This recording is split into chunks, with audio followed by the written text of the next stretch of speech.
Agora, de fato, vamos entrar nos delineamentos propriamente ditos, começando pelo AB e pelos delineamentos de reversão, testando relações funcionais por introdução e retirada da manipulação experimental. Pega seu cafezinho, pega seu suco, encosta na cadeira e saprochega. Antes de começar, queria dizer o seguinte, só um adendo. Eu vejo muita gente falar assim: ah, mas eu não sou da experimental e tal, você é da experimental. Cara, eu não sou da experimental, eu sou psicólogo clínico, né? Eu estou estudando experimentação, eu quero estudar isso, quero trabalhar também com isso, mas o meu maior interesse é a intervenção, o meu maior interesse é a aplicação, né? E o que eu vejo é assim: a lógica experimental, ela deveria estar por trás de todo o raciocínio de um analista do comportamento. Não importa se você é da área teórica, aplicada, experimental, enfim, não importa. Eu vejo que ela é a nossa maior força como ciência. É a lógica experimental, são esses delineamentos, é essa maneira de proceder que nos torna uma área tão sólida, assim, que produz um conhecimento tão valioso na psicologia. E todo clínico é um experimentador porque a clínica, ela não é uma fórmula, certo? A gente não tem uma fórmula para conduzir uma sessão. É muito uma questão de experimentação, né? E adotar uma postura consciente disso, eu acho que é uma grande vantagem para o clínico, tá? Então, só um adendo. Eu acho que até numa pesquisa teórica, quando você vai construir uma argumentação sobre um certo conceito, etc., a lógica da demonstração inequívoca de relações vale também. Não acho que seja uma exclusividade de um cientista de jaleco no laboratório. Acho que essa é a questão que eu queria trazer aqui, aproveitando o espaço que eu tenho, né? Mas vamos lá, vamos para a aula de fato. Por que reversão? Bom, na aula anterior a gente deu uma olhada em tendência, variabilidade, a gente viu, pô, quando tem muita tendência é difícil dizer que é a intervenção que causou a mudança na VD, mas mesmo que não tenha tendência, ainda precisamos de estratégias que aumentem a certeza de que a VD, que a mudança na VD pode ser atribuída à manipulação experimental, AVI, certo? E os delineamentos são basicamente essas estratégias, são diferentes formas de aumentar a validade em diferentes contextos. Cada delineamento é mais propício para um certo experimento. E outra coisa importante de dizer, antes de entrar nos gráficos, é de que é muito difícil você avaliar se um delineamento foi uma boa escolha sem olhar para os resultados do experimento, né? Beleza, a gente já viu esse delineamento AB. O que que significa ele, né? A é linha de base, é esse período inteiro aqui, essa fase em que a intervenção não é aplicada. Não significa que não existem manipulações, podem sim ter manipulações experimentais, mas não a manipulação experimental que a gente chama de VI, que é o nosso fenômeno de interesse naquele delineamento, ok? Então temos a linha de base em que o comportamento é medido, chamado de A, e temos a fase de intervenção chamada de B. O delineamento AB, a gente já viu que ele não é lá essas coisas. Ele é interessante, ele pode ser, assim, mostrar um início de uma relação, uma possível relação entre variáveis, só que ele tem um problema. Qual que é o principal problema dele? Ele não tem replicação, ou seja, só existe uma linha de base, só existe uma intervenção, uma fase de linha, uma fase de intervenção. A gente não volta à linha de base, a gente não volta à intervenção. E isso aí faz com que, mesmo que o comportamento ele mude ali da linha de base para intervenção, a gente não tenha uma replicação. Os delineamentos de reversão vão vir para suprir um pouco essa deficiência do AB, certo? Então, eles vão testar sistematicamente a introdução e a retirada da manipulação experimental e vão permitir uma replicação direta dentro do próprio sujeito, que é chamado de replicação intrasujeito, certo? Então, o delineamento AB, como eu já falei, é a linha de base sem A, sem intervenção. A intervenção, que é a fase B, que existe uma manipulação experimental, a introdução de uma VI, e a gente observa se há mudança quando a intervenção entra. Porém, ela não testa reversibilidade, ou seja, se existe um retorno à linha de base, e ela não exclui as ameaças à validade como história, maturação e etc.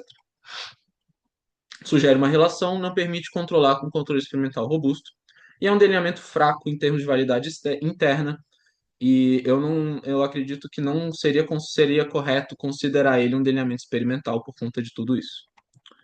E os textos apoiam isso, né? Assim, não sou eu que acredito, os textos apontam que ele não é muito forte. Agora entra o ABAB para suprir essa questão. Então, O ABAB pode começar apenas como um ABA, que seria o quê? Uma linha de base, introdução de uma intervenção e uma remoção da intervenção para que haja um retorno na linha de base. Temos um ABA, mas o ABA ele só tem uma replicação, ele não tem uma replicação completa, certo? E a única replicação é de linha de base. Agora, quando falamos de um ABAB, nós temos além do retorno da linha de base, mais um retorno à intervenção. Então, ele testa se o comportamento acompanha a introdução e a retirada da intervenção, e se isso ocorre, há uma forte evidência de relação funcional. Temos muitas variações para todos os delineamentos, e é importante dizer que não existe uma receita de bolo, né? Então, por exemplo, no ABAB, a gente pode fazer um delineamento BAB, né?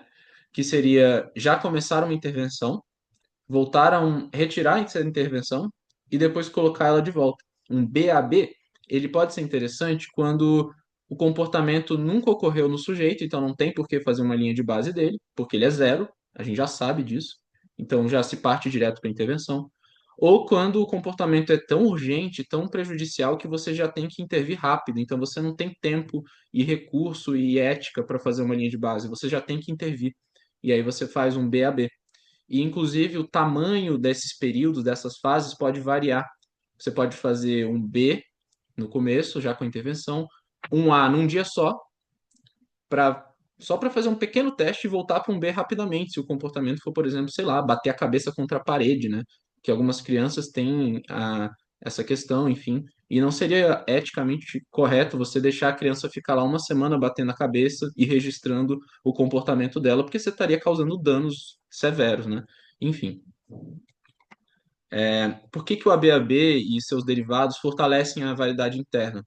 Porque ele vai eliminando, né? Quanto mais replicações, menos a gente pode pensar que foi a história, foi algum evento externo, foi maturação, foi algum evento do próprio organismo, né, de desenvolvimento, ou instrumentação, ou variabilidade aleatória, natural, que causou a mudança na VD. A gente vai tendo cada vez mais certeza de que o comportamento mudou por conta da manipulação experimental e não por outros motivos, pelo menos em maior grau, tá? Bom, então ele tem forte controle de validade interna, tem uma demonstração mais clara de relação funcional. Ele é relativamente simples de implementar, são duas fases e depois replicações dessas fases. E ele permite essa comparação intra-sujeito das medidas repetidas, né, em que a gente compara o desempenho do sujeito com ele próprio, ok? Aqui temos um gráfico de exemplo de um ABAB no qual a reversão foi bem sucedida, no sentido em que ela produziu efeitos semelhantes. Então, fase de linha de base A, o comportamento está aqui, numa frequência entre 6 e 8, ali está no 7 mais ou menos mesmo. E aí aqui na linha tracejada existe o início da fase de intervenção, o comportamento com alta magnitude, né, diria, e uma velocidade legal, ele vai para 10, se mantém muito estável em 10 durante a fase em que a intervenção está sendo aplicada. E aqui nós temos a primeira reversão à linha de base. Logo que o comportamento passa da fase B para A novamente, ele cai em níveis muito parecidos, tá vendo? Com o que ele estava no A, lá no 7. E ele se mantém estável durante toda essa reversão da linha para a linha de base, até que novamente a intervenção é aplicada e ele volta a um nível muito semelhante ao da fase B anterior. Aqui nós temos um AB com replicação AB, uma replicação completa, né? E que segue muito de perto as tendências que haviam ali, né? A tendência no sentido de o nível em que o comportamento estava no A e aqui o nível em que ele estava no B. Quando a gente olha para esse delineamento, para esse gráfico, a gente pode concluir assim, caramba, é forte. Ele é um gráfico que nos permite fazer afirmações um pouco mais contundentes, né? Porém, como todo delineamento, o AB também possui suas limitações, né? Quando a mudança do comportamento é irreversível, vamos pensar aqui, por exemplo, eu vou ensinar uma habilidade social para um paciente, e aí eu vou vou tentar fazer uma reversão para a linha de base no momento em que ele não sabia essa habilidade. Como que eu vou reverter uma habilidade? Como que ele vai desaprender algo? É impossível praticamente. Algo fica ali, mesmo que eu retire a intervenção, ele aprendeu algo novo que não vai voltar aos termos anteriores. Então ela é praticamente irreversível. Então o ABAB já não é lá essas coisas para esse tipo de característica do experimento.